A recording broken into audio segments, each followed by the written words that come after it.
the Licum, the fourth quark, a postulated fourth subatomic particle.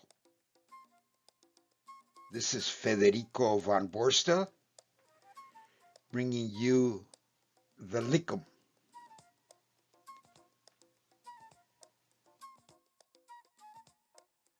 The Licum, the fourth quark. This is a postulated fourth subatomic particle. The reasoning for this postulated subatomic particle. The geometrical foundation of natural structure is addressed by close-packing theory. It demonstrates how the third dimension of form is generated with a required minimum of 4 close-packed spheropoints.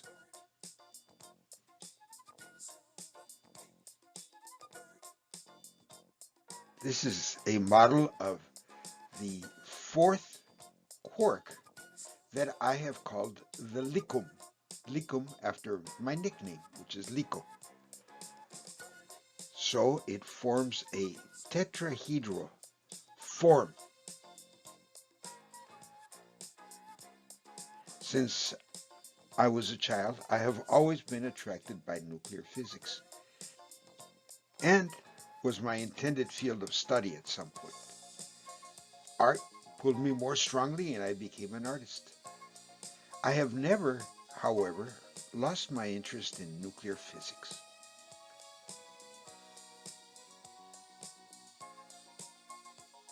As a professor at the New School of Architecture and Design, I taught a course called Rendering and Delineation Studio, a course for architects and designers. In that course, we explored the relationship between geometric shape and form, a very important distinction. We refer to two-dimensional figures as shapes and refer to three-dimensional figures and objects as form.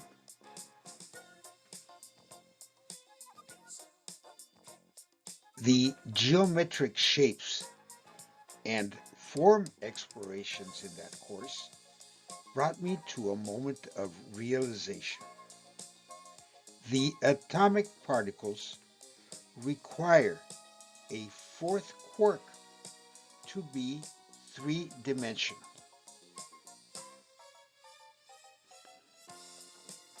This would hold true for quarks that combine to form protons and neutrons, hadrons, the components of atomic nuclei, and for all subatomic particles, such as leptons, that make up three-dimensional matter.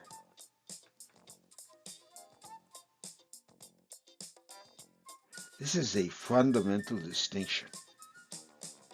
The distinction between a shape, a two-dimensional shape, such as a triangle, a square, a rectangle, etc., and a form. A form is three-dimensional. A shape is two-dimensional. And that can be proven and shown through close-packing theory. 3 points generate a shape. You need 4 spheropoints to generate a three-dimensional form.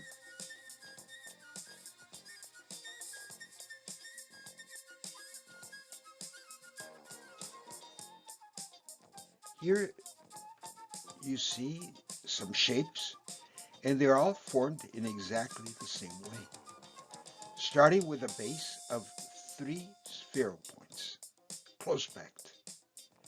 No matter how you move these 3 spheropoints in space, no matter how you rotate them in space, you will always have a plane, that is, a two-dimensional shape.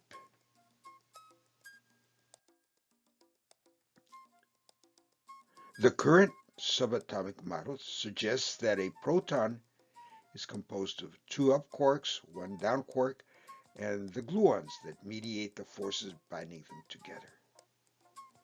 If this is the case, then this creates a two-dimensional shape. There's only three spheropoints. The color assignments of individual quarks is arbitrary, but all three colors must be present. Red, blue, and green are used as an analogy to the primary colors that together produce a white color.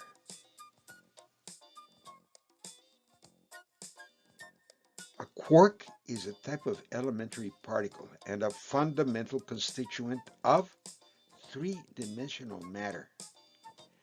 The current subatomic model generates a two-dimensional shape. Quarks combine to form composite particles called hadrons, the most stable of which are three-dimensional protons and neutrons. Three-dimensional, the components of atomic nuclei.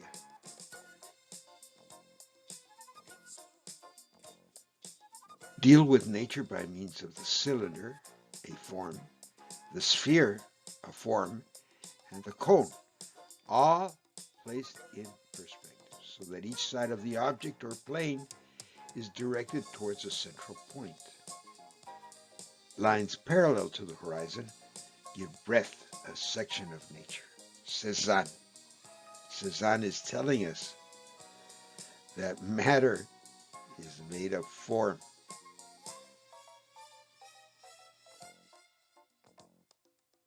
The postulated Licum is a fourth subatomic particle, a quark, that completes the tetrahedral configuration of three-dimensional form in protons and neutrons.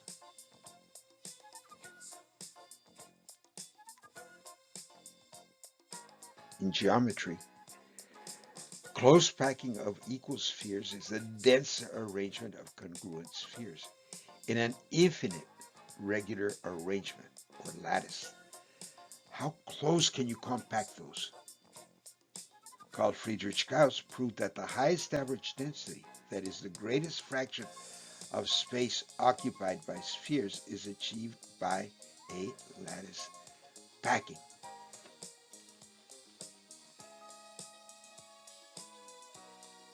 One spheropoint generates the point. That spheropoint that you see there, you can make it as infinitely small as you want or as infinitely large as you want. The sphere, the spheropoint. So it works as a tool for all levels of our physical experience. Two close-packed spheropoints generate a one-dimensional line. Here you see two, but if you align more in the same direction, you can go to 3, 4, 5, and then you generate a line. Two. But the minimum you need is two spheropoints. Three close-packed spheropoints generate a two-dimensional plane, as you can see here. And that plane you can rotate in space in any way you want, and it will still generate a shape, a plane. Four close-packed spheropoints generate the first and root three-dimensional form, the tetrahedron. The most important form, it's the root form. And notice, when you add that fourth spheropoint, if you add it along the same plane, you can just increase and vary the size of the shape. But as soon as you change the angle at which that is close packed, that is, how can those four spheres become more closely packed? That generates the tetrahedron. Minimum loss of space. Therefore, each atomic particle must be formed by at least four subatomic particles. Otherwise, we would live in a flat, layered, two-dimensional world like graphite.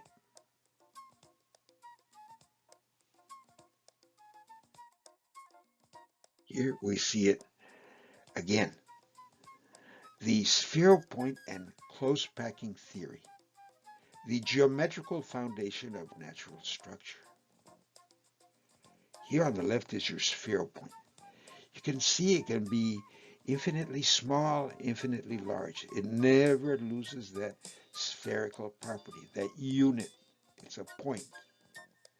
Two close-packed spheropoints generate the one-dimensional line. And you can continue that as long as you don't change the angle. Actually, you can do whatever you want, and it just continues. You just keep generating a line. Three, up on the top right, three close-packed spheropoints generate the two-dimensional plane that we call a shape, a triangle. Four close-packed spheropoints generate three-dimensional form, and the root form, the mother form, is the tetrahedron.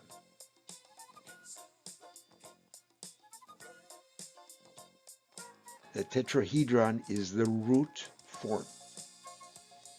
It is the first form to be generated by close-packing theory. Four spheropoints are the minimum required to create form.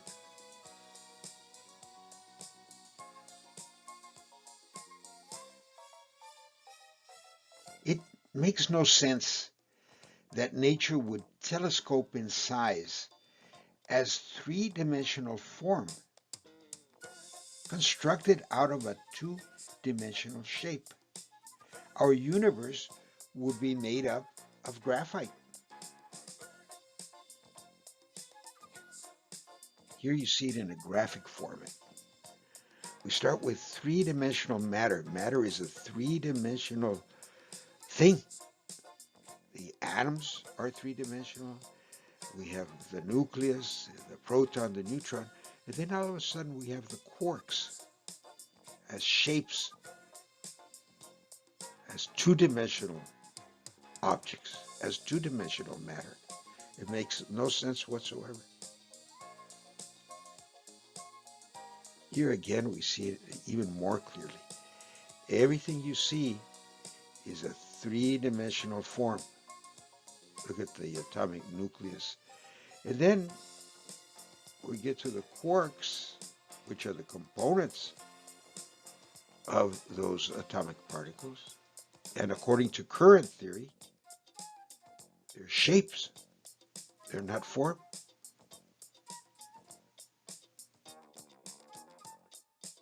For every quark flavor, there is a corresponding type of antiparticle known as an antiquark. That differs from the quark only in that some of its properties, such as the electric charge, have equal magnitude but opposite sign.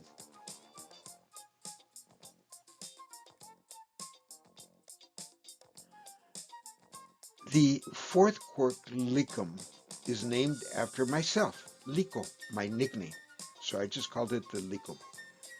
The antiparticle of the postulated Licum is the Guillaume, named after my spouse Guillermina.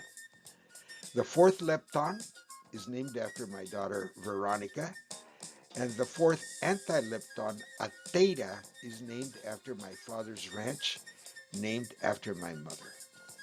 This is Federico von Borstel recording this so that I can publish this idea that I've had for many years, many years.